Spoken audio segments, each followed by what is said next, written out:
Hello, my name is Howle, and I'm presenting my research on female representation and its impact on political knowledge and political education of women. So first, just a little background about what drew me to this topic, why I chose to look at this research question. Specifically, what came to my mind was this issue of female political representation that still exists in the United States. So, as you can see here, I created this little timeline to show the timeline of women's representation in politics here in the United States. And you see in 1916, the first female was elected to Congress. And here you can also see several big milestones for women. In 1920, women gained the right to vote. The first female governor was elected in 1925. 1981, the first female is appointed to the Supreme Court.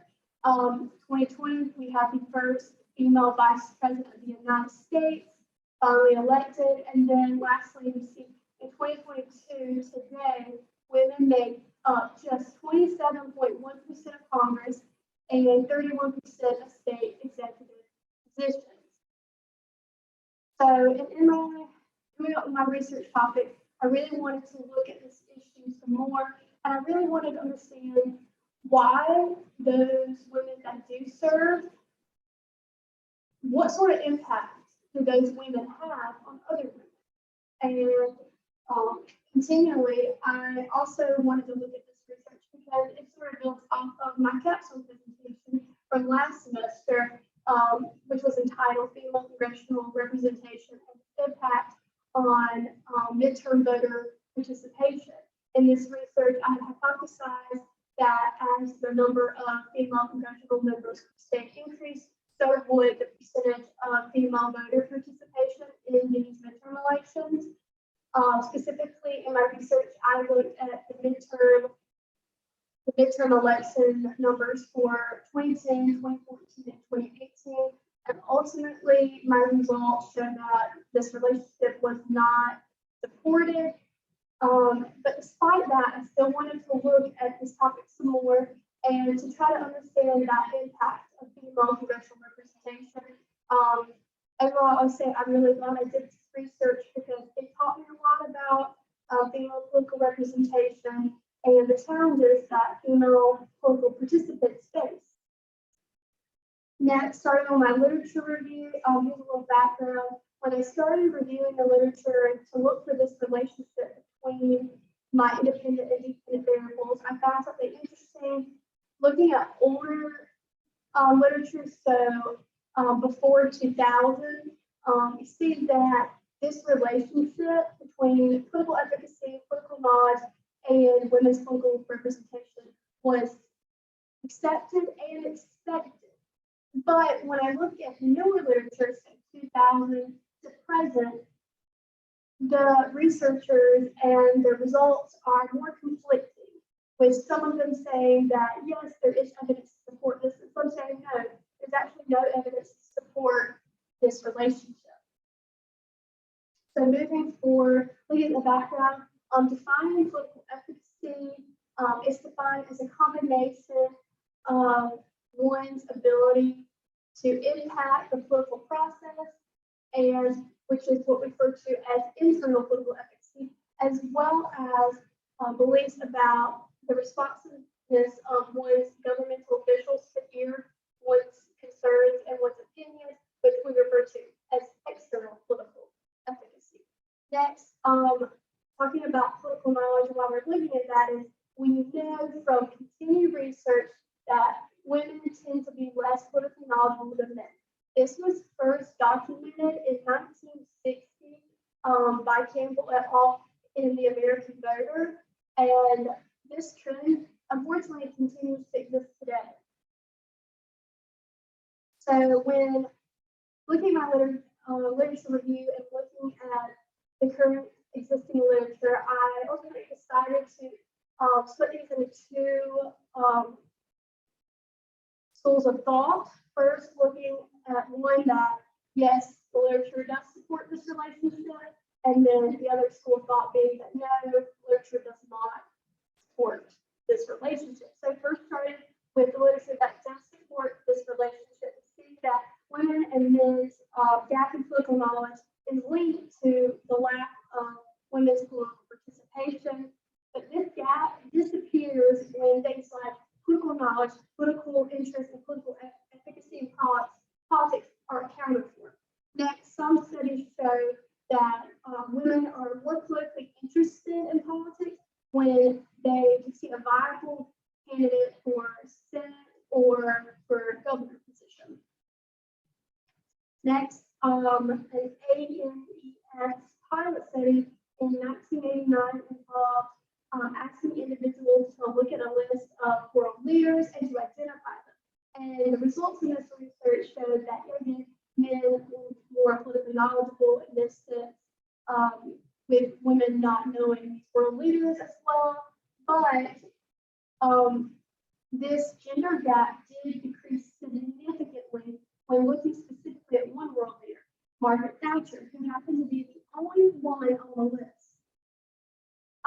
Next, research shows that for women living in a state with a female candidate for Senate or an incumbent, it increases their ability significantly to name a senator. Additionally, women living in a state with a female statewide politician are significantly more likely to be more politically knowledgeable, to know more officials' names, and to have higher levels of political efficacy.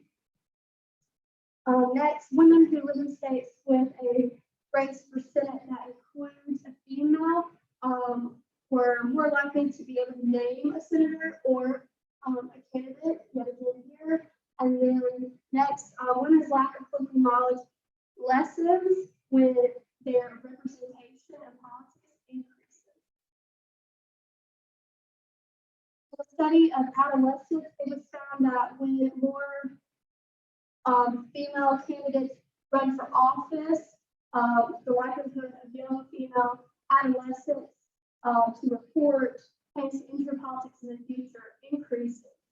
Also, greater representation of women in state politics is positively linked to increased political knowledge among young women. Now moving to that second school of thought, which is looking at that relationship that the literature does not support. Scholars have found little empirical evidence to support the argument that increased female candidates lead to more engaged female electorates.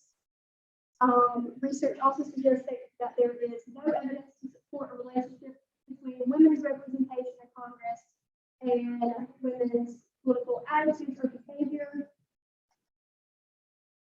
There's little support that women represented in Congress by women are more politically efficacious than women represented by men. Additionally, more modern research is showing that partisanship and ideology has surpassed the effect of female political role models on young women's anticipated levels of political involvement and knowledge. Next, looking at my hypothesis, I hypothesize that as the number of female members in Congress increases, so with the levels of political knowledge and political efficacy among women within those states. For my control variables, I utilize education, age, race, income, political ideology, political party identification, and status of evangelical Christians. Next, for my methods and data, I ran a quantitative analysis using SPSS. And for finding the specific data for my independent variable, I found this information from the CAWP, which is the Center for American Women in Politics, where I obtained the data on women in Congress and women in state elected positions. For my independent variable, I utilized the 2015 Pew Governance Survey.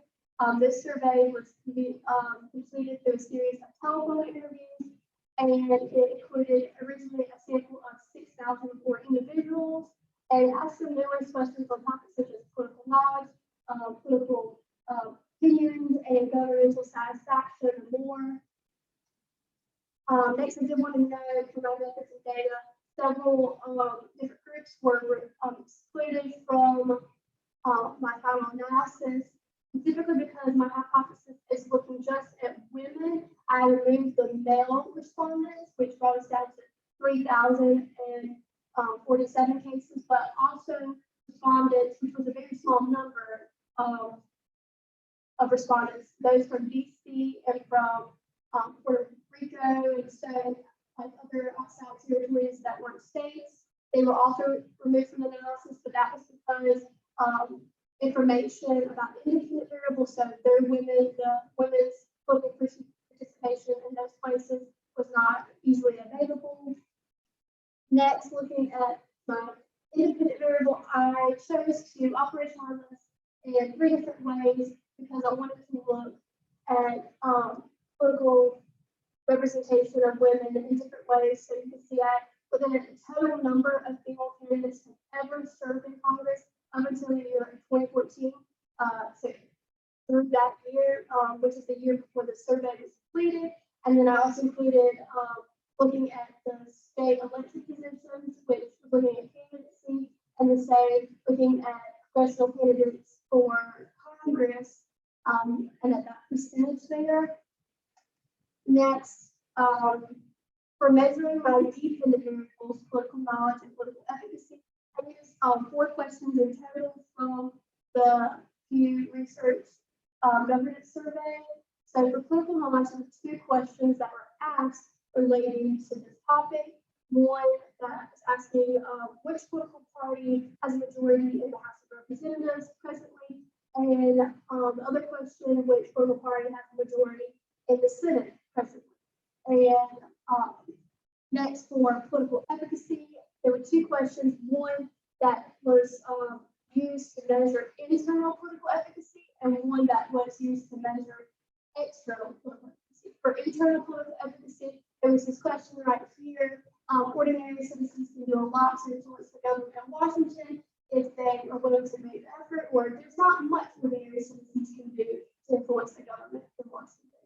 And then the external political efficacy, the question was, most elected officials care what people like me think, or elected officials don't care what people like me think. So here you can see I ran a frequency with my independent and dependent variables here indicated. This is to show the mean, median, mode, and standard deviation of these variables. Next, I ran some correlations. Here you can see my independent variable, the measures I used for that, along with combined political knowledge. This is combining the 2 questions, one about the Senate and one about the House of Representatives. This is a variable I recoded from those to combine them for this purpose here. So essentially, if they got one of the questions right, the respondent is recoded as a 1. If they got neither questions right, as a 0. If they got both of the questions right, then it was recoded as a 2. So you can see here, though, that there is not a statistically significant relationship between political and political knowledge. Next, looking at the same thing, but for internal political efficacy, it does show a statistically significant relationship between the total number of women who have ever served in Congress through 2014 and internal political efficacy. So this means, according to this correlation, that states with higher levels of women who have served in Congress tend to have higher levels of internal political efficacy. Next, same correlation, but for the external political efficacy question, this here shows no statistically significant relationship between women's political participation and external political efficacy. Next, I ran some logistic correlations. Here first, for these logistic correlations, we do not use the combined political knowledge, but split it back, looking specifically at the political knowledge for the question about the House of Representatives and the House. And then for the Senate, as you can see here, this differs This is for the political knowledge question referring to the House of Representatives. Here, this shows my independent variables as well as my control variables. And here, this logistic correlation shows that there is not a statistically significant relationship between women's political representation and political knowledge as far as that question referring to the House of Representatives, but it does show statistically significant relation to some of my control variables, so education, age, the evangelical Christian status, and political party ID. So basically, you can see here education, looking at the B coefficient, it means that those with higher levels of education are more likely to be more politically knowledgeable. Same thing with age, those who are older tend to be more politically knowledgeable. And then down here, the way this is coded for evangelical Christian identification, because it's a higher number, it means those who are not evangelical Christians, they have higher levels of political knowledge, and so therefore those who are evangelical Christians have lower levels of political knowledge. And then down here at political party identification, the way this was coded, this means that Republicans are more likely to be politically knowledgeable, and a possible reason for this could be that the answer to both questions about political knowledge that year, Republicans held a majority in the House and the Senate at the time. So next here is, you can see the neighborhood, the R-squared value was 0.090, which is just kind of showing you the goodness of fit of my model. And then the percentage correct was 72.4. Next, same thing, but looking at political knowledge, the question about the Senate, it again shows no statistically significant relation between women's political participation and political knowledge, but it does show a significant relationship between age with also incomes. That means the way this is coded, that those who are older are more likely to be politically knowledgeable, and then those who have higher income are more likely to be politically knowledgeable. And here, the neighborhood of the R-squared value was 0.038, percentage correct was 64.7. Next, we're looking at internal political efficacy for this logistic correlation. And this first number under the significance value does indicate that there is a statistically significant relationship between the total number of women to have ever served in Congress and internal political efficacy. This means that the data is showing a relationship, supporting this relationship between states that have had high levels of women in Congress historically. Those women have higher levels of internal political efficacy. And then next, you can see under education, Hispanics, the evangelical Christian status, and party ID. There's also statistically significant relationship being supported. So for education, if you look at the B value, you're seeing some of them are negative. That's what we want to see because it's the way it was coded in the data set. A negative number, lower level. A lower number means higher levels of political efficacy. So looking at education, those with higher levels of education are more likely to be internally politically efficacious. And then looking at those who are Hispanics, those who identify as Hispanic are more likely to be internally politically efficacious.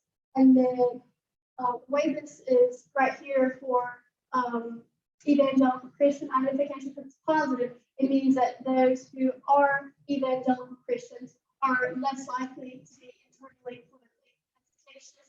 And lastly, political party, those who are Republican are less likely to be internally politically efficacious.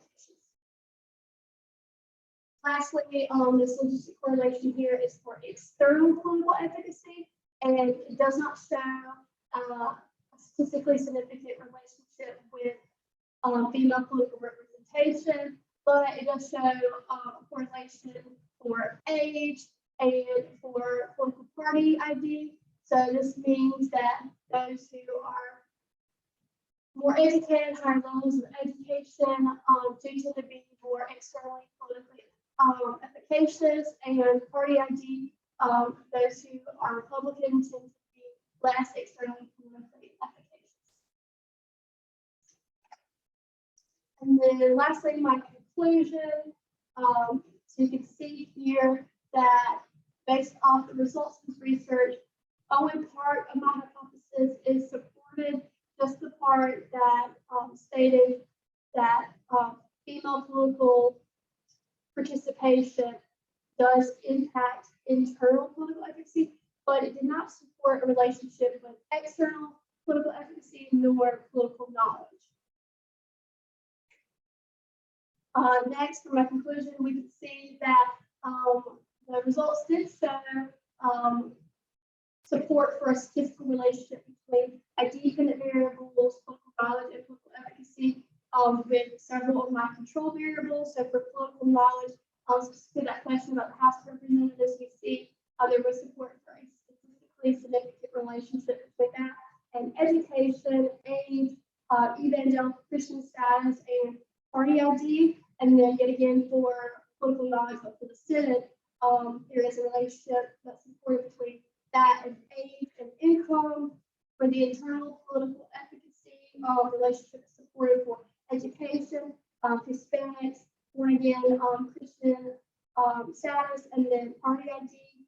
And then for external political efficacy, there's also a statistically supported relationship between education and party identification. My limitations. I think when looking at the research, I think I was most limited by the survey that was used. I think it was the best that I had available to me, but I think the research could have been strengthened if I had a survey that had a larger pool of respondents, because by the end, I was only analyzing for a number of cases, which was 3,047. Additionally, I feel that the research was limited because there were only 2 questions to measure each of my dependent variables. And I think this could be strengthened yet again if the survey had asked more questions that could have been used to measure political knowledge and political efficacy. I think these are things to be considered for future research, and that would definitely be helpful for expanding the literature on this topic. Thank you so much.